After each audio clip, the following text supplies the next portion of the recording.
let's start the show. In the midst of the coronavirus pandemic that has left millions of people jobless, dead, and in desperate need of government intervention, I decided to spend my weeks of unemployment trying to escape through the magic of video games. In October of this past year, PlayStation Plus decided to give us a Halloween-themed game about being in a deadly pandemic that has left millions dead, and oh boy. Why do you do this to me, Sony? Look, this past year, and then some, hasn't been good to us. I'm hurting, you're hurting, the world feels like it's falling apart.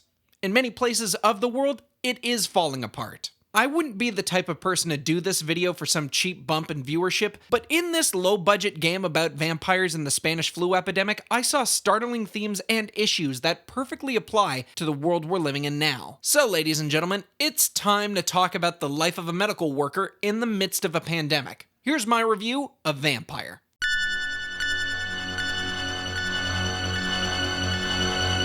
Vampyr is a third-person action game released in 2018 to the PC, PlayStation 4, and Xbox One. It was directed by Philip Moreau, produced by Nicholas Siemel, developed by Don't Nod Entertainment, and published by Focus Home Interactive. Vampyr is the story of Jonathan Reed, a doctor and leading expert in blood transfusions who, after passing out in the street, wakes up in a mass grave, completely robbed and now finding himself to be a vampire. Before Jonathan can even begin to process what the hell is going on, he feasts on a nearby woman and must flee vampire hunters who are tracking him down. After taking down a feral vampire called the Skull, Jonathan meets a variety of characters, one of which being Dr. Edgar Swansea, the director of Pembroke Hospital. Swansea gives Jonathan an option to work at Pembroke as a night doctor, helping patients in exchange for him having a safe house from the chaos outside. With no other option, Jonathan takes Swansea's offer, becoming the night doctor of Pembroke Hospital. Will Jonathan save London from the epidemic and uncover the truth behind his transformation? Will he succumb to his vampiric nature and abandon his Hippocratic oath? The answer to that, my friend, is entirely up to your decision as a player.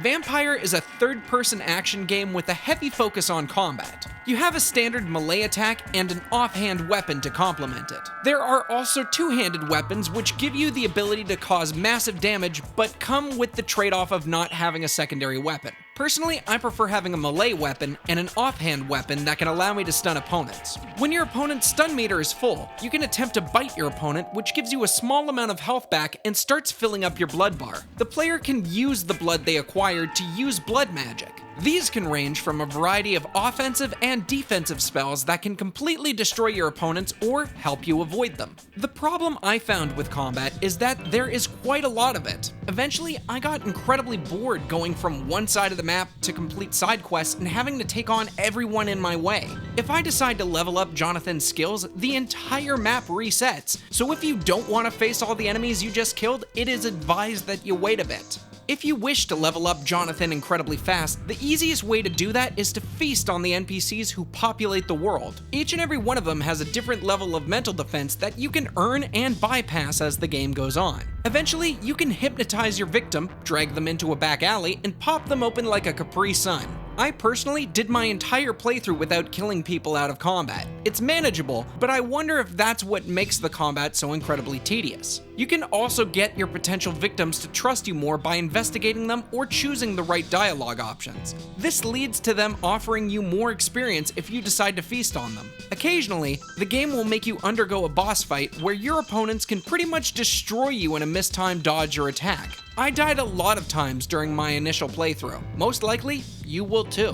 While the gameplay of Vampyr is quite monotonous, the story and presentation of the world is handled well. There are countless factions and characters in London, all with their own motivations. This helps flesh out the rest of the world and adds life to it. It goes without saying that this game is unapologetically British in its story themes and social hierarchy. Nothing is wrong with that, but as a Canadian, be aware that it's going to be quite a trip. The one con I have against the presentation of this game is tied with the morality choices involved. Just like in Mass Effect or a Telltale game entry, your actions can have consequences within the story. When the explanation is incredibly vague, you can end up accidentally doing something completely dreadful as a result. It doesn't help when the game immediately autosaves after your decision, making you stuck with the choices you've made. Now, the character models of Vampyr are fine, but I will point out that I noticed a few enemies T-posing in combat, weird camera angles during conversations, and the game occasionally crashing when trying to load in textures. It's not the greatest.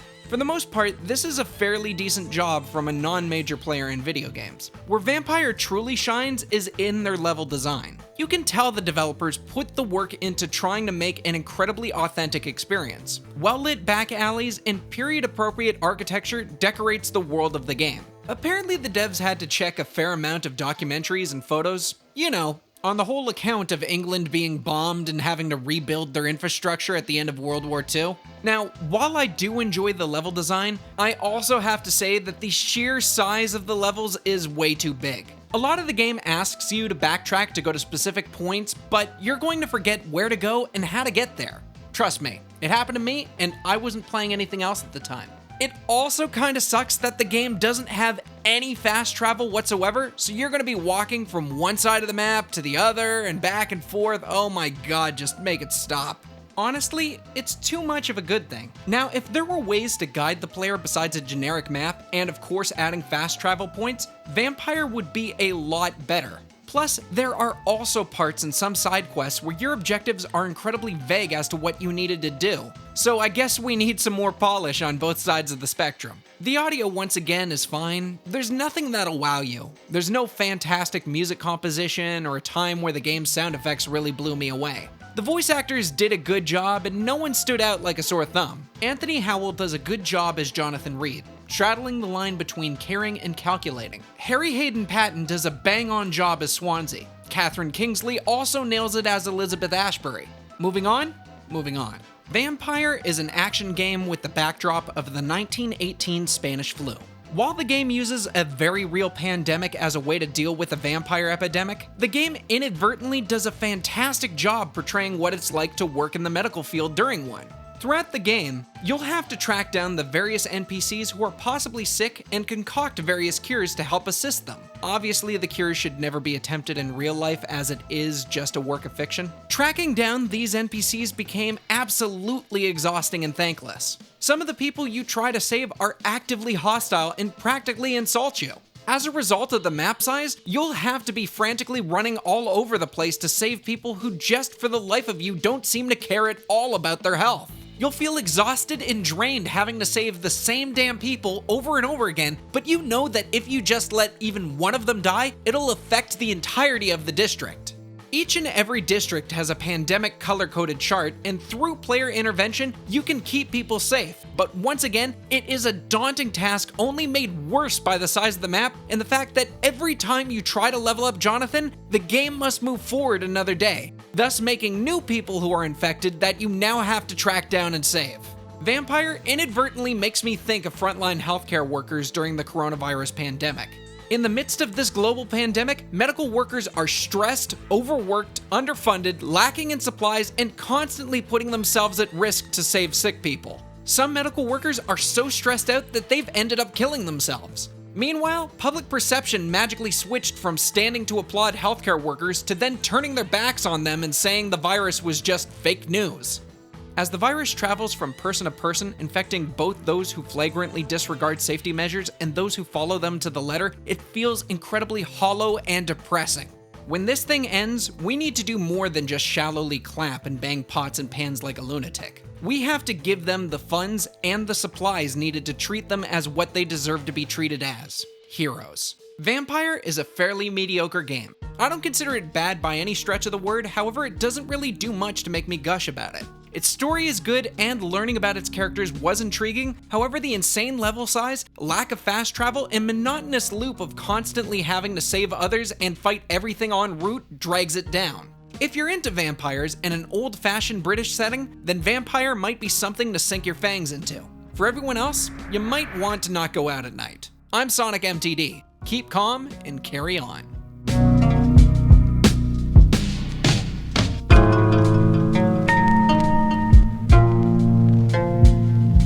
This video was proudly supported by Unsung Heroes of Patreon. Hey everybody, Matthew Taglioleo, better known as SonicMTD, saying thank you so much for catching my review on Vampyr and what I learned about surviving in a pandemic. Boy. If you like that video, please be sure to like and subscribe and leave me a comment in the comments down below so that I may grow.